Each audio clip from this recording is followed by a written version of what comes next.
Heart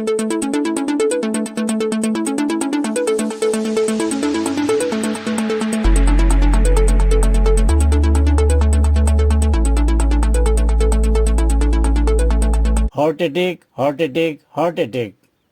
यो डरलाग्दो र अप्रिय शब्द आजभोलि नचाहँदा नचाहँदै पनि चारैतिरबाट सुन्नु परेको छ।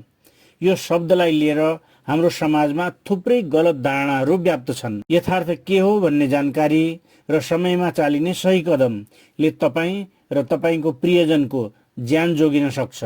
आज हामी हार्ट एटेकसँग सम्बन्धित र हाम्रो समाजमा व्याप्त मुख्य केही मिथकहरूको बारेमा प्रष्ट हुनेछौँ। आजको यो टपिक्स तपाईको आफ्नै र तपाईको प्रियजनको समेत ज्यान जोगाउने विषय भएकोले यो भिडियो अन्त्यसम्म एकदमै ध्यान दिएर हेर्नुहोला। पहिलो मिथक, हार्ट एटेक हुन लाग्नुको संकेत छाती दुख्नु मात्र हो। अर्थात् शरीरमा अरू किसिमको अप्ठ्यारो भए पनि यदि छाती दुखेको छैन भने त्यो हार्ट एटेकको संकेत होइन, खासै वास्ता गरिहाल्नु पर्दैन। यद्यपि यो सही हो कि धेरैजसो हार्ट एटेकमा छाती दुख्छ, तर छाती नदुखिकन अन्य केही लक्षणहरू मात्र पनि हार्ट एटेकमा हुन सक्छ। हार्ट एटेक हुनै लाग्दा वा हार्ट एटेक हुनुभन्दा केही क्षण अगाडि व्यक्तिलाई के लक्षण हुन सक्छ, अर्थात् व्यक्तिमा के लक्षण देखिन थाल्यो भने हार्ट एटेक हुन लाग्यो कि भनेर शंका गर्ने र तुरुन्तै चालिने आवश्यक कदमहरू के हुन् भन्ने बारेमा यसै भिडियोको दोस्रो भागमा राम्ररी बुझाइएको छ, नछुटाई हेर्नुहोला। दोस्रो मिथक, मेरो परिवारमा मुटु सम्बन्धी रोग वंशाणुगत समस्या हो, त्यसैले मलाई त हुन्छ नै, त्यसलाई रोक्न सकिँदैन। वास्तवमा तपाईको परिवारमा मुटु सम्बन्धी रोग वंशाणुगत समस्या हुँदाहुँदै पनि तपाईले आफूलाई यस सम्बन्धी रोग लाग्न नदिन धेरै कामहरू गर्न सक्नुहुन्छ। जस्तै नियमित व्यायाम, स्वास्थ्य र पौष्टिक आहारको सेवन, बडी मास इन्डेक्स अर्थात् BMI अनुसारको शारीरिक तौल, धूम्रपान, मद्यपान यदि गर्नुहुन्छ भने तत्कालैदेखि बन्द गर्ने आदि गर्नाले मुटु सम्बन्धी रोगको जोखिम एकदमै कम भएर जान्छ। मुटु सम्बन्धी रोग आफूलाई लाग्नै नदिन के गर्न सकिन्छ भन्ने बारेमा यसै भिडियोको अर्को भागमा राम्ररी बुझाइएको छ, नछुटाइकन हेर्नुहोला। तेस्रो मिथक, म त एकदम फिट र स्वस्थ छु, त्यसैले मलाई हार्ट एटेकको कुनै सम्भावना छैन। वास्तवमा कुनै व्यक्तिमा कोलेस्ट्रोल, ट्राइग्लाइसराइड हाई छ भने अथवा ब्लड प्रेसर, सुगर हाई छ भने सुरुको अवस्थामा त्यो व्यक्तिले थाहा पाउने गरी कुनै लक्षण देखिँदैन। ल्याब टेस्ट र स्वास्थ्य जाँचबाट मात्रै यी कुराहरू थाहा हुन्छ। र आफूले थाहा नपाउँदै पनि अहिले भनेको यो high cholesterol, high triglyceride, high blood pressure, high सुगरले शरीरमा नोक्सान वा बिगार गरिराखेको हुन्छ। त्यसैले यी कुराहरूको जाँच नगरिकन तपाईलाई हार्ट एटेकको सम्भावना कतिको छ भन्न सकिँदैन। अझ धूम्रपान वा सुर्तीजन्य पदार्थको सेवन, मोटोपन, अस्वास्थ्यकर खानपिन, तनावपूर्ण जीवनशैली छ भने त्यो व्यक्तिले थाहा पाउने गरी कुनै लक्षण नदेखिँदा पनि हार्ट एटेकको सम्भावना एकदमै हुन्छ।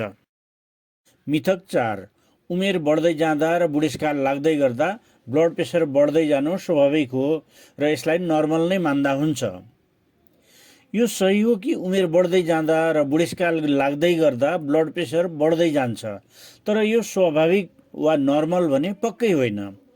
उमेर बढ्दै जाँदा रगतको नलीको भित्ताहरू क्रमशः कडा वा दह्रो हुँदै जान्छ, जसले गर्दा शरीरको सबै अङ्गमा रगत सहज रूपमा पुग्न मुटुले अझ बढी बल गर्नुपर्छ।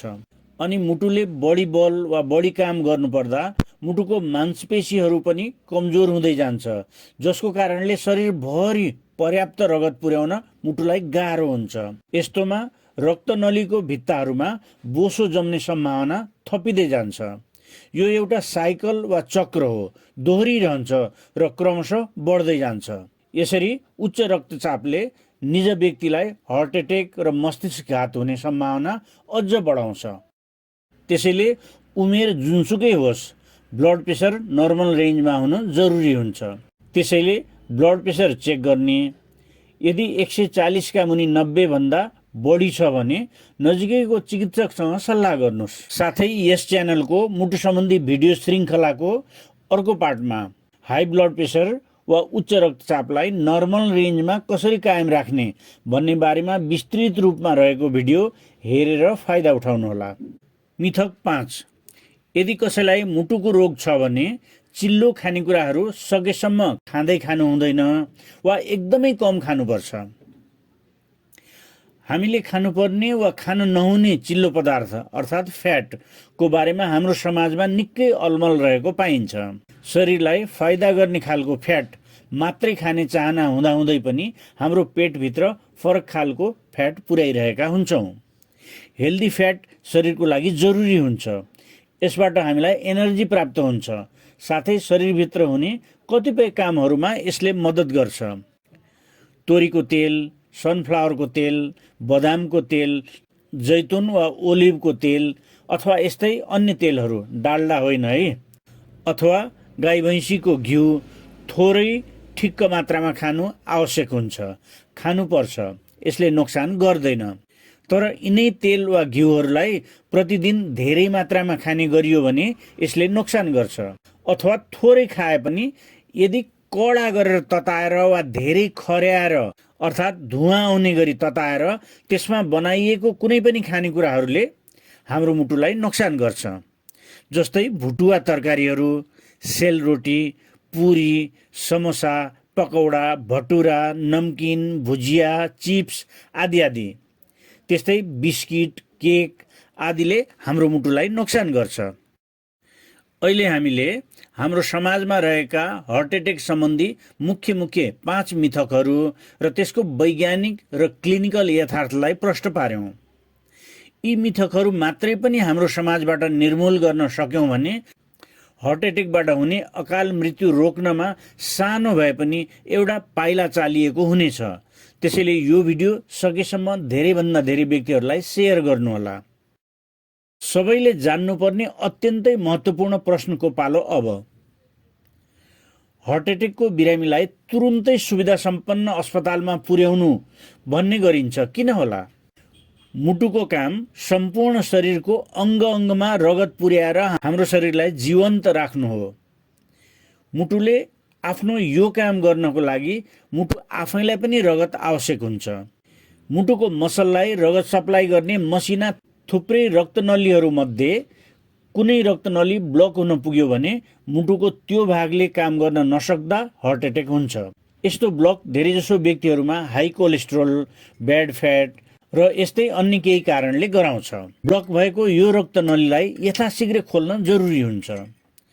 जति ढिला गर्यो मुटुलाई त्यति नै धेरै क्षति हुँदै जान्छ र अझ ढिला हुँदै जाँदा मुटुको त्यो भाग मर्न जान्छ, जसको असरले गर्दा मुटुले राम्ररी रगत पम्प गर्न सक्दैन अनि ब्रेन, किडनी लगायतका संवेदनशील अङ्गहरू क्रमशः शिथिल हुँदै मर्न थाल्छन्। यो सबै केही मिनेटदेखि 1-8 घण्टा भित्र नै पनि हुन सक्ने भएकोले हार्ट एटेकको केसमा हरेक मिनेटको होइन कि हरेक सेकेन्डको पनि महत्त्व हुन्छ भनिएको हो।